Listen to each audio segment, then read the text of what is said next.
Bonsoir à tous, on débute ce journal du mercato du côté de l'OM où ça n'en finit plus de bouger. En même temps, les Olympiens sont en pleine crise après une suite de résultats décevants. Désormais, André Villas-Boas est menacé et la presse espagnole parle ouvertement ce dimanche de l'envie de Pablo Longoria de le remplacer par Ernesto Valverde. Libre depuis son limogeage du Barça, l'Espagnol serait la priorité du directeur sportif de l'OM, mais ce dernier ne serait pas très chaud à l'idée de rejoindre la Canebière selon Marca. Du côté des joueurs, deux hommes vont faire leur bagage. Le premier, c'est Morgan Sanson. Le milieu de terrain va rejoindre Aston Villa après que les deux clubs se soient mis d'accord pour un transfert de 15,7 millions d'euros. Il signera en Angleterre un contrat de 4 ans et demi. L'autre joueur qui va quitter Marseille, c'est Kostas Mitroglou. L'attaquant grec va être libéré de son contrat dans les prochains jours et se retrouvera donc libre.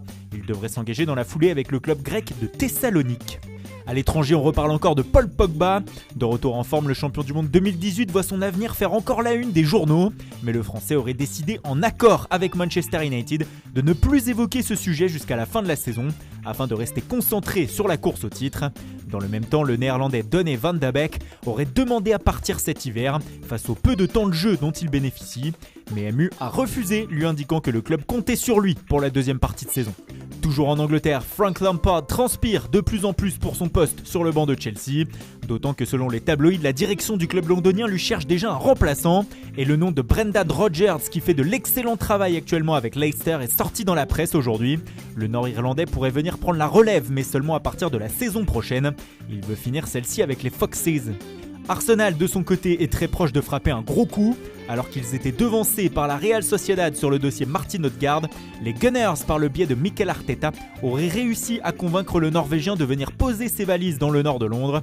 Reste désormais à Arsenal à se mettre d'accord avec le Real Madrid pour un prêt sec jusqu'à la fin de la saison. On file en Espagne pour notre focus du jour sur le FC Barcelone. En pleine campagne pour la présidence du club, la formation catalane n'avance pas sur ce mercato hivernal. Et cela commence à en faire paniquer quelques-uns au sein de l'écurie espagnole. Pourtant, les objectifs en termes de recrues sont clairs. Ils ont été fixés par Ronald Koeman. Le néerlandais veut Eric Garcia, Georginio Wijnaldum et Memphis Depay. Les trois seront libres en juin et les Blaugrana vont donc devoir patienter. Ce qui pourrait se retourner contre eux. Le défenseur central de Manchester City par exemple serait aussi suivi par le Paris Saint-Germain qui ne voudrait surtout pas se priver de jouer un mauvais coup au Barça et même en faire un énorme deuxième en venant shipper Lionel Messi l'été prochain. Les approches incessantes de Paris auprès de l'Argentin agacent et font paniquer le FC Barcelone qui craint de perdre sa star au profit d'un club rival. Le latéral prêté au Betis Emerson intéresse aussi le club parisien, mais ce dernier pourrait attendre l'été prochain pour bouger. En réponse aux déstabilisations parisiennes, les Catalans auraient toujours dans leur viseur Juan Bernat. Il se serait vu aussi proposer deux joueurs en fin de contrat en juin, Sergio Agüero et David Alaba. Il garderait également un œil sur Houssem Aouar de l'OL, mais pour le moment sans intérêt vraiment concret. À Séville, ça bouge pas mal avec notamment l'intérêt pour le nouveau serial buteur de la Liga, Youssef En-Nesyri. West Ham s'est montré insistant ces derniers jours, étant prêt à casser sa tirelire pour le Marocain.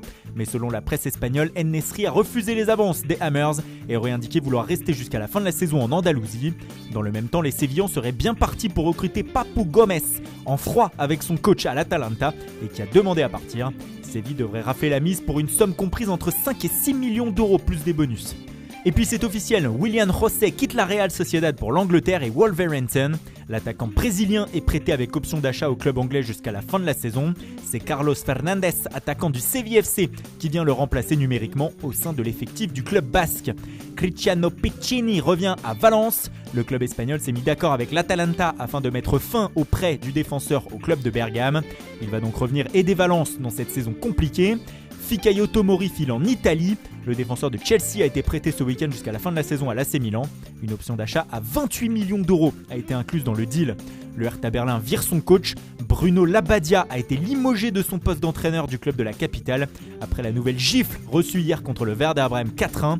Le directeur sportif Michael Pretz est aussi démis de ses fonctions.